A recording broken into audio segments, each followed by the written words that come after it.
Hawley.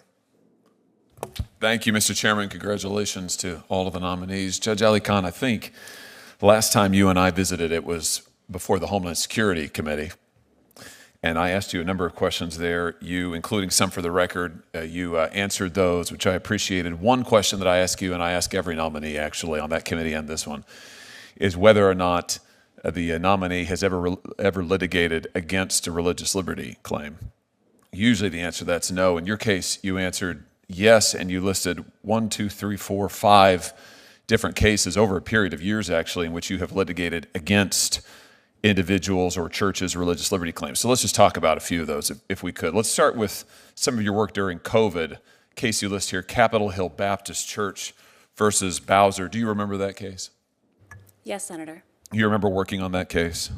Yes, Senator. This was a case involving the district's lockdown policies that shut down churches in the district. Is that correct? It concerned litigation over provision of the lockdown policies. The policies restricted all types of activity in the district. All types of activity in the district? Yes, Senator. Did it restrict mass protests in the district? Well, it restricted activities that one normally expected, including work, going to stores. It also did include these provisions that were challenged concerning churches. So it exempted unusual or unlikely activities that's in the statute, that's in the ordinance? When the mayor was enacting these orders at the outset of the pandemic, I think she was trying to be as comprehensive as she could, and the order did restrict a number of daily activities of district residents. But it exempted mass protests? I don't believe it said anything one way or another. Can you point me to the text where it exempted mass protests? I don't believe it said anything one way or another. Of course it didn't, because it didn't exempt mass protests, right? You know that. I think it was silent on the issue because I don't believe it was contemplated by the mayor's office. Ah, so you think that mass protests should be in a different category than religious observances? Is that your position? I think if there were protests on the book, then the mayor might have thought about that when she was enacting the COVID-19 restrictions. But I think she was trying to protect public health. So you think it's fine to say to religious people that they are prohibited from gathering outside, wearing a mask, socially distanced. They can't do it. But if you want to come and protest, defund the police, if you want to support that, that's fine. You can gather en masse, person to person, close up, thousands of people. That's okay. That discrimination's okay. That is your position? Senator, that is not my position. It was your position. It's what you argued. I did not write these orders. What I said. You defended it in court. And you just articulated to me what I take to be your position. A dramatic Senate confirmation hearing erupted when Senator Josh Hawley confronted a judicial nominee over her role defending COVID-era restrictions on churches. Hawley pressed the nominee on why religious gatherings faced restrictions while mass protests continued, leading to a tense back-and-forth over constitutional rights, religious liberty, and government power during the pandemic. Watch as Hawley challenges the nominee's legal arguments, questions the court's ruling, and demands answers about what he calls discrimination against religious Americans. Why were they struck down? Excuse me, Senator?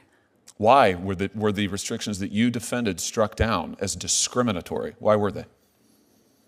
Because they did not satisfy. Why didn't they? The court concluded that there were restrictions that were not neutral of general applicability. Yeah. That's legalese. Why didn't they? Why didn't they on the facts? You know the facts. You were a good lawyer. Why'd you lose? We lost because applying the strict scrutiny test, the court concluded that the restrictions were not narrowly tailored to serve a compelling governmental interest. Because? Senator. Oh, come on, Judge. Don't make me do this. Do you want me to go through it for you? You lost because Mayor Bowser was going to mass protests herself personally with thousands of people celebrating them. By the way, which is fine. We have the First Amendment in the United States. I want to be clear. That is totally fine. You want to protest? Go for it. I think that's totally fine. That wasn't the problem here. At the same time she was doing that, she was prohibiting churches, religious people, from gathering socially distanced outside wearing masks. And the district court said, you can't do that. That's discrimination. You can't separate people out based on their ideological beliefs or their positions. You can't do that, right? Isn't that what the district court said?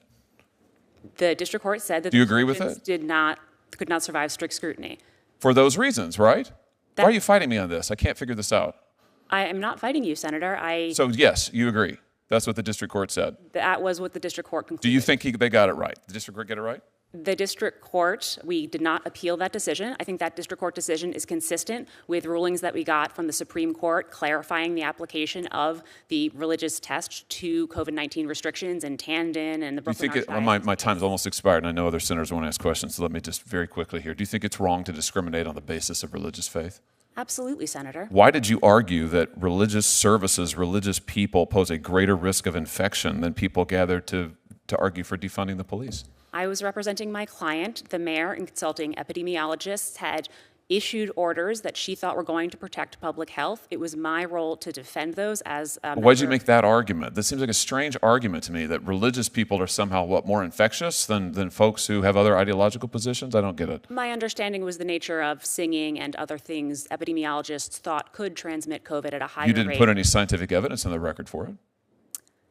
Senator, those were fast-moving cases, and they weren't going to full briefing and full summary judgment with a record. That's not what the district court said. The district court said that you engaged in, and your client engaged in, and you defended discrimination on the basis of religious belief, that you offered no scientific evidence for it, that you pressed these arguments over and over and over without any foundation. Frankly, I'm disappointed that you made those arguments. You can choose what arguments to make. I'm disappointed you made those arguments. I'm disappointed you persisted in defending them here today. And for that reason, among others, I will not support your nomination. Thank you, Mr. Chairman. Senator Tillis. Please, don't forget to like, comment and hit the subscribers button for more political updates.